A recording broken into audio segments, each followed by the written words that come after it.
There comes a point in life when the only thing you crave is some peace. After years spent working long hours, raising kids, tackling responsibilities, and checking off every box on everyone else's to-do list, you start imagining mornings that belong entirely to you and quiet evenings in a place that finally feels like home. For me, that sanctuary was my backyard, a private retreat I had poured my time, savings, and heart into building. In my mind, my retirement would be filled with late-night swims beneath the stars and family barbecues under the pavilion. Not neighborhood drama, and certainly not this. The splash echoed through my backyard at exactly 5:30 a.m. It jolted me upright, my heart racing, because I figured maybe a deer had somehow squeezed past my 6-foot privacy fence. But when I pushed my bedroom curtains aside, I froze. There, cutting through the water in my brand new pool like she owned shares in it, was Linda Harrington, our HOA president, doing the backstroke. And if that wasn't enough, she lifted one hand and waved directly at my security camera with a smile so smug it made my teeth grind. I threw on my robe and headed downstairs, but I didn't go outside. Not yet. Instead, I made a sharp turn toward the garage, where I kept emergency supplies, including several 20-pound bags of ice from a party I'd hosted the weekend before. As I dragged the bags toward the back door, I pulled out my phone with my free hand and dialed 911. 3 months earlier, I had finally completed the backyard renovation I had dreamed of for years. My home in Maplewood Estates sat on a roomy half-acre lot, and I had transformed the entire space into a personal paradise. The crown jewel was a saltwater pool with a waterfall feature, complete with underwater lighting that made the water glow like blue fire after sunset. I'd also installed a hot tub, an outdoor kitchen, and a shaded pavilion equipped with a 70-inch TV. Everything I needed to turn ordinary evenings into something unforgettable. The very first thing I did after construction finished was hang no trespassing signs on every side of the property. Big, reflective, impossible to ignore signs. I reinforced the fence and locked the gate with the code system. It wasn't just about privacy, it was about liability. The last thing I needed was someone sneaking in, hurting themselves, and trying to make it my responsibility. But Linda had been a thorn in my side from the moment renovations began. As HOA president, she behaved like her title gave her free reign over every square foot of the neighborhood. During construction, she'd show up unannounced with a clipboard, measuring setbacks, inspecting permits, and poking around like she was a building inspector. Every time, I lightly then increasingly firmly told her to leave my property.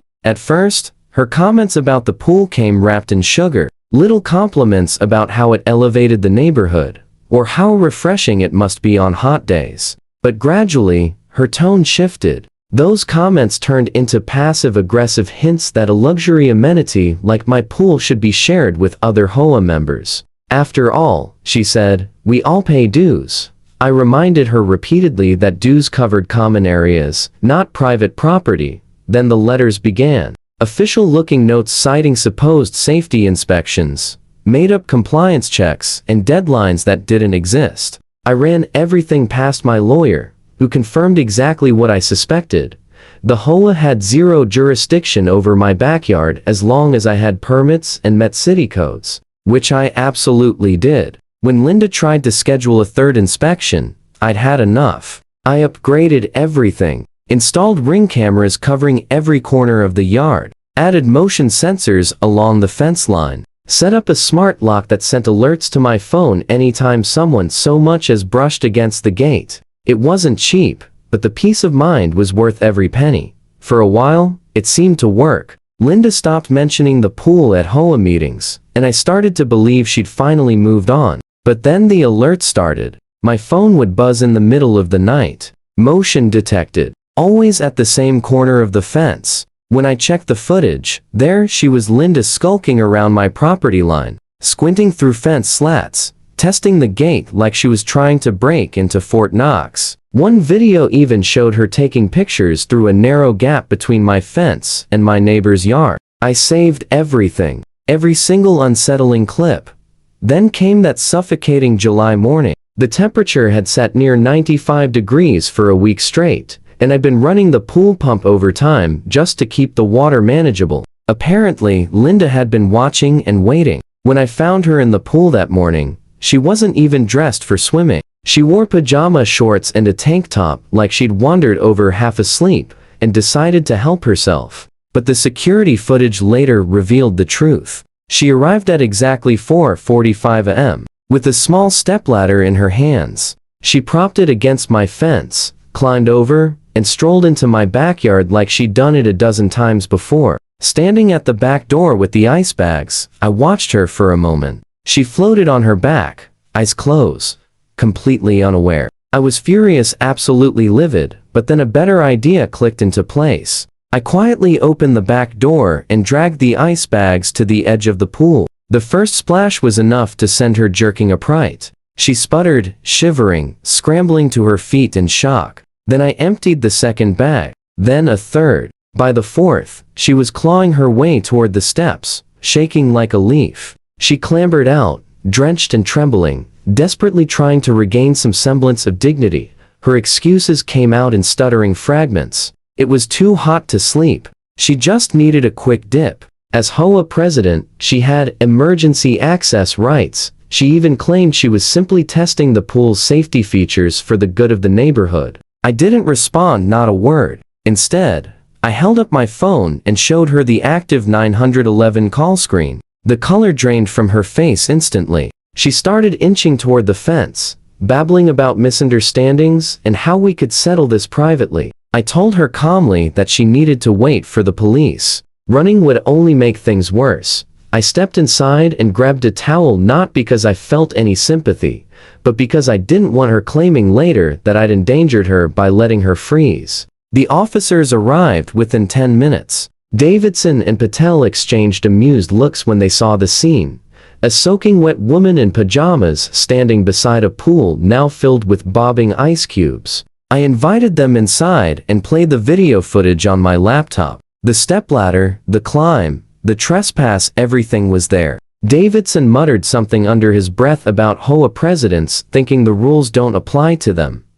Back outside, Linda sat wrapped in the towel on one of my patio chairs, trying desperately to turn the situation around with vague excuses about community oversight. But the officers weren't buying a word of it. Patel returned to take my statement. I explained everything: the letters, the videos, the late-night prowling, the gate tampering. I showed him the folder I'd been compiling for weeks. He nodded slowly and told me I had clear grounds to press charges and request a restraining order. Apparently, Linda heard that, because she shot up from her seat, shouting that I was overreacting and ruining neighborhood unity. Davidson calmly explained that climbing a locked fence to use someone's private pool was indisputably criminal trespassing. She was cited on the spot for trespassing and possible vandalism related to the gate tampering. Her expression shifted from defiant to terrified. By mid-morning, I'd filed a restraining order request and emailed a detailed report to the HOA board. I attached several incriminating clips, including her illegal early morning swim and her suspicious late-night fence inspections. I CC'd my lawyer. The board members were horrified. Calls and messages poured in. Some admitted they'd had their own uncomfortable interactions with her, but nothing anywhere near this extreme. An emergency HOA meeting was scheduled for that same evening. Word spread through the neighborhood like wildfire. The clubhouse was packed, standing room only. People who hadn't attended an HOA meeting in years showed up, eager to see what would unfold. Linda sat at the front table, trying to look authoritative, but the dark circles under her eyes and her frizzed hair told the real story. She tried to call the meeting to order, but Robert Chan interrupted immediately. I was invited to speak. I connected my laptop to the projector and played the footage.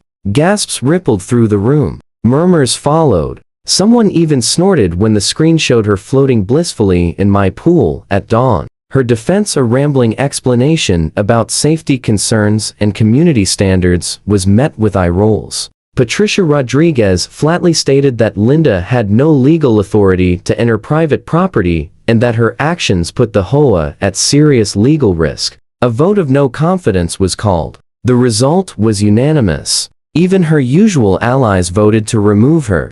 She was immediately stripped of her position and permanently barred from holding any future HOA office. But the fallout didn't end there. News travels fast, especially in a community as chatty as ours. Linda, it turned out, was a real estate agent with Grandview Realty. It didn't take long before clients and neighbors began whispering, "Isn't she the woman who broke into someone's pool?" Her profile vanished from the company website. Her signs quietly disappeared from front yards. In court, her lawyer begged for leniency, pointing to her clean record and her supposed standing in the community. But the judge wasn't swayed. The videos and my documentation painted an entirely different picture. She was found guilty of criminal trespassing. Her sentence, 90 days in jail, suspended to time served, 2 years of probation, $1,500 in fines, and a 100-foot no-contact order. The restraining order was approved for 3 years. She cried when the verdict was read, not the quiet, controlled kind of tears, but the raw, breaking kind that hit when reality lands so hard. There's nowhere left to